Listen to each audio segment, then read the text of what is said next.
Semua nama dalam cerita ini disamarkan, dan mohon maaf jika ada kesamaan.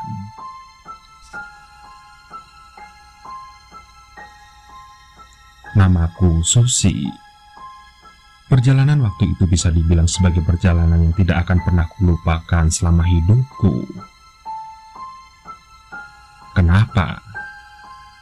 Karena selain sangat mencekam, kami semua masih bisa dikatakan sangat beruntung karena hanya disesatkan dan kembali dipulangkan.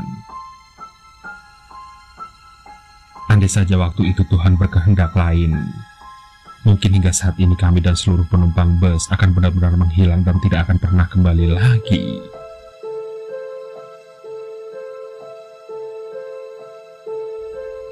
Cerita ini berawal ketika aku hendak mengunjungi rumah saudaraku yang ada di Jawa Timur. Karena saat itu aku masih berada di luar kota, tentu saja saat itu adalah saat-saat yang benar-benar sangat aku nanti-nantikan. Karena selain aku sudah lama tidak berjumpa dengan saudaraku, waktu itu aku memang hendak dijodohkan dengan salah satu rekan saudaraku yang memang sudah pernah dibicarakan sebelumnya denganku.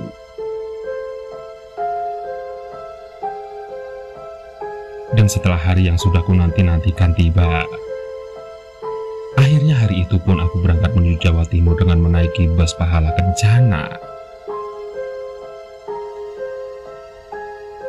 Selama perjalanan, waktuku habiskan dengan beristirahat.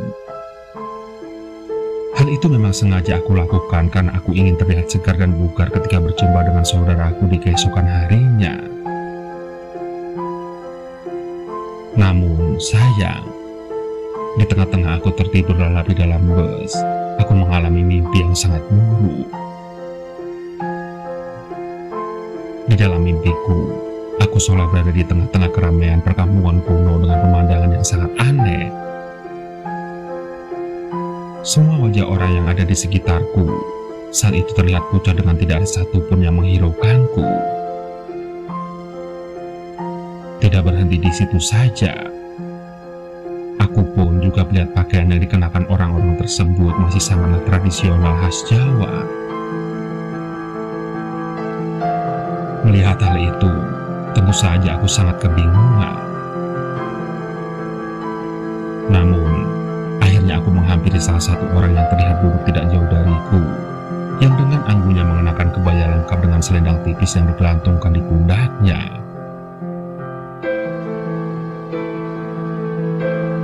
Bu, ucapku sopan. Namun anehnya, bukannya menjawab pertanyaanku, ibu tersebut tiba-tiba berlari seolah melihat sesuatu yang ada di belakangku.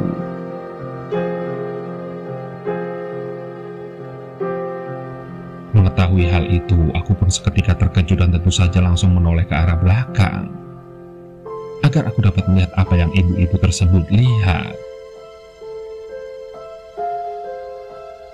Setelah aku menoleh ke belakang, aku melihat sesosok laki-laki tua yang tidak mengenakan pakaian dengan wajah yang sangat menyeramkan. Kulit wajah lelaki tua tersebut terlihat terkelupas tidak karuan. Badannya keriput dengan seperempat kepalanya berlubang.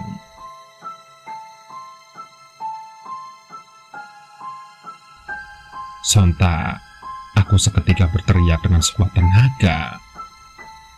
Ditambah lagi, suasana ramai orang yang sebelumnya aku lihat waktu itu tiba-tiba berubah menjadi gelap gulita.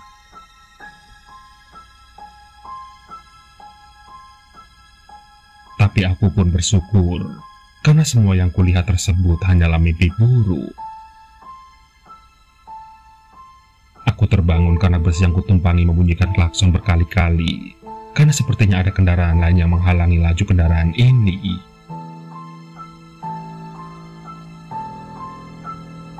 Alhamdulillah cuma mimpi, ucapku dalam hati sambil melihat ke kanan dan ke kiri, yang ternyata aku masih berada di dalam bus yang saat itu tiba-tiba berjalan pelan.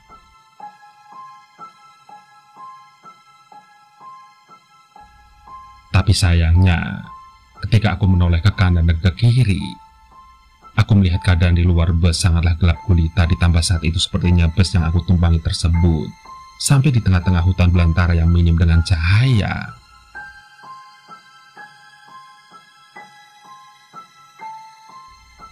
Tidak hanya itu, aku juga melihat seluruh penumpang yang ada di dalam bus ini sedang tertidur lelap dengan diiringi suara bus yang terus-terusan membunyikan klaksonnya.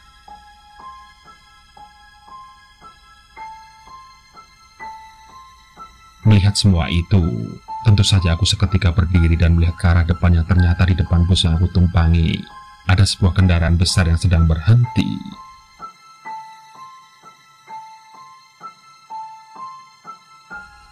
Oh, macet. Kirain ada apa? Gumamku dalam hati.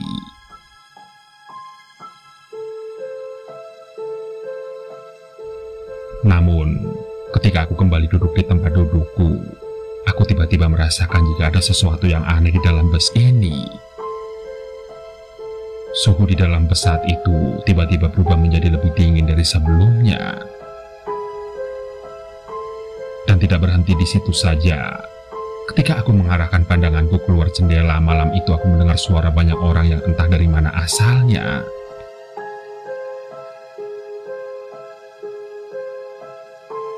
Suaranya kok seperti di tengah-tengah keramaian ya?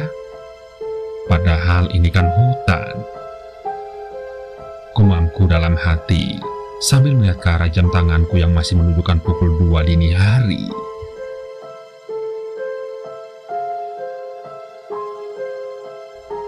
Tapi karena aku mencoba tidak menghiraukan semuanya, akhirnya aku pun kembali memejamkan mata sambil menata jaketku. Karena saat itu aku benar-benar merasa sangat dingin, tidak seperti biasanya. Namun, belum sempat aku memejamkan mata, tiba-tiba aku diajak bicara oleh wanita yang ada di sampingku yang sebelumnya tertidur pulas.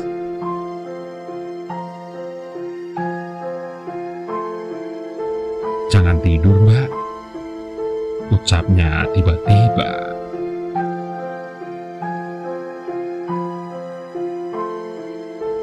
"Iya, Mbak, pengennya sih nggak tidur, tapi dingin banget," jawabku sopan. "Berdoa saja ya, Mbak, semoga kita selamat," katanya lagi. Mendengar hal itu, tentu saja aku seketika terkejut dan langsung menatap wanita yang sejak awal memang tertidur tepat di sampingku tersebut. "Loh, maksudnya?" tanyaku. "Coba deh, Mbak lihat keluar," jawabnya sambil menunjuk ke arah luar jendela yang sebelumnya memang ku tahu hanya ada pepohonan jati yang rimbun.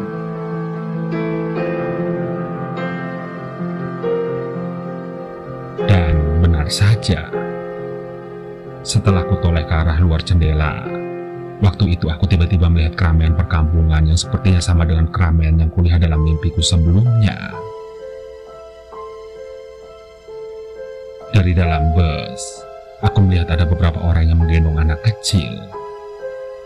Ada juga yang sedang memikul kayu bakar dan masih banyak lagi yang lainnya. Hingga saat ini, aku pun masih ingat dengan sangat jelas suasana waktu itu. Suasana yang benar-benar aneh. Di tengah-tengah tahun yang sudah modern seperti ini, masih ada perkampungan dengan masyarakat yang berpakaian tradisional seperti itu. Tapi, belum selesai aku melihat semuanya, tiba-tiba mesin bus yang aku tumpangi tersebut mendadak mati dengan diiringi wanita yang sebelumnya ada di sampingku. Tiba-tiba berjalan pergi ke arah depan sambil tersenyum lembut ke arahku.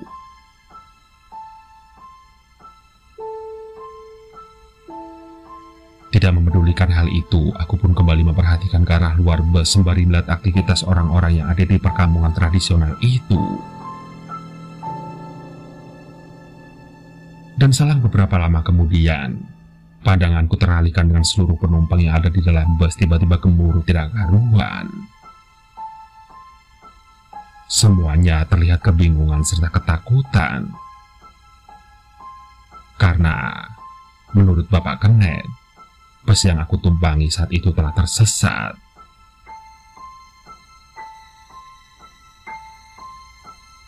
Karena perasaanku yang sudah sangat tidak enak, akhirnya aku pun langsung berdiri dan keluar melalui pintu belakang bus ini, agar aku segera mengetahui apa yang sebenarnya terjadi. Anehnya, ketika aku turun dari bis tersebut, aku melihat pemandangan yang sangat tidak masuk akal. Benar sekali. Saat itu, aku tiba-tiba berada di tengah-tengah hutan belantara.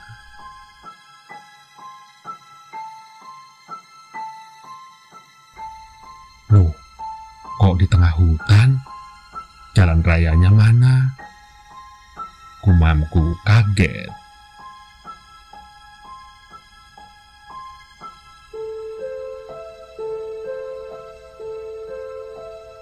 Sontak, jantungku seketika berdetak kencang. Tubuhku gemetaran dan pikiranku sangat ketakutan tidak karuan. Ditambah, aku juga tidak lagi melihat perkampungan yang sebelumnya kulihat dari dalam bus. Hal itulah yang akhirnya membuat aku berpikir jika bus yang aku tumpangi telah masuk ke dalam dimensi lain hutan ini. Bahkan bukan hanya bus yang aku tumpangi saja. Sepertinya kendaraan besar yang sebelumnya sempat kulihat ada di depan bus, pagi itu juga ikut tersesat bersama kami. Tentu saja hal itu tidak bisa dijelaskan secara logika. Karena selain tidak adanya jalan raya, bus yang aku tumpangi tersebut berukuran sangatlah besar. Itulah yang akhirnya membuatku beranggapan jika ini semua adalah ulah makhluk halus.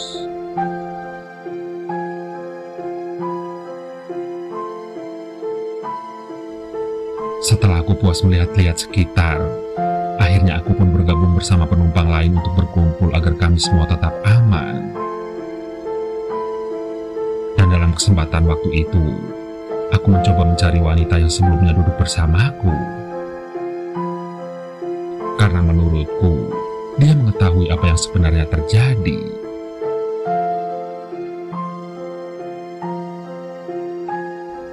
Seingatku sewaktu di dalam bus, dia sepertinya juga melihat perkampungan yang saat itu aku lihat. Namun sayangnya, setelah aku mencari kesana kemari, aku tidak berhasil menjumpai wanita itu. Aku bahkan juga sempat bertanya dan menceritakan tentang ciri-ciri wanita yang kumaksud. Tapi, tidak ada satupun dari penumpang bus yang mengaku melihat wanita yang memiliki ciri-ciri yang aku sebutkan itu.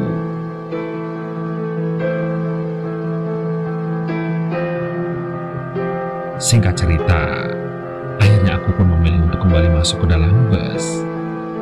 Karena selain sambil menunggu bantuan tiba, suhu di hutan tersebut memang benar-benar sangat dingin.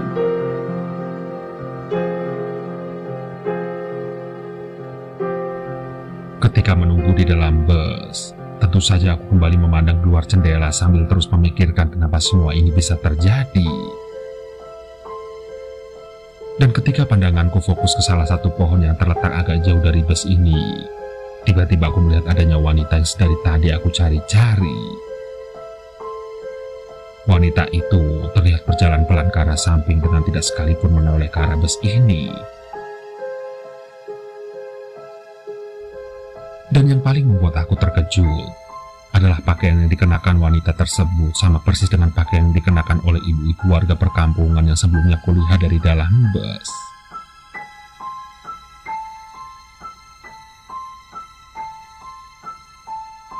Sontak, aku seketika meyakini jika wanita tersebut adalah makhluk halus penunggu hutan ini.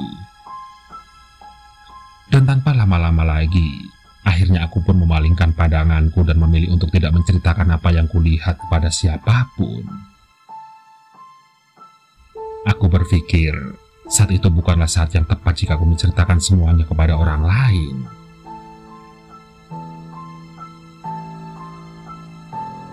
Dan dengan tetap menyimpan semua itu, Akhirnya aku pun berdoa sebisanya agar aku dan seluruh penumpang bisa keluar dari hutan ini dengan keadaan yang selamat. Hingga setelah beberapa jam kami menunggu, pihak berwenang pun datang dan melakukan evakuasi yang tentu saja dengan perasaan yang sangat kebingungan tidak karuan.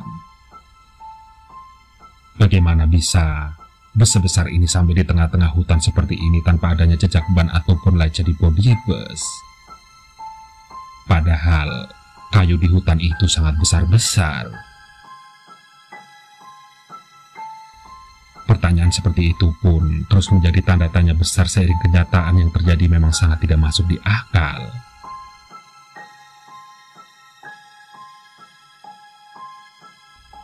Singkatnya, siang itu pun kami berhasil dievakuasi dan berita tentang kejadian ini pun terdengar hingga kemana-mana. Hingga cerita ini aku ceritakan kembali, kejadian tersebut masih sangat teringat jelas di kepalaku dan menjadi pengalaman tersendiri bagiku yang mungkin akan menjadi pengalaman yang tidak akan pernah aku lupakan.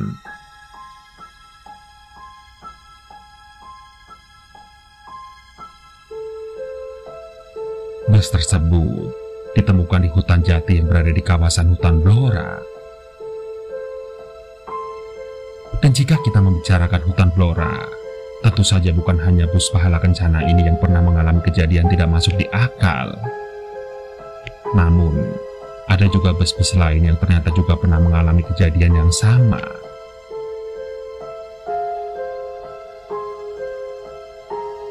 Terlepas dari itu semua, hendaknya kita selalu berdoa ketika kita hendak melakukan perjalanan. Karena tidak hanya di hutan Blora, dimanapun kita berada, pasti ada tempat yang mungkin akan bisa membawa kita ke dalam dunia mereka. Tidak di hutan, di sekolah, di gunung, di laut, bahkan mungkin ada di kamar kalian.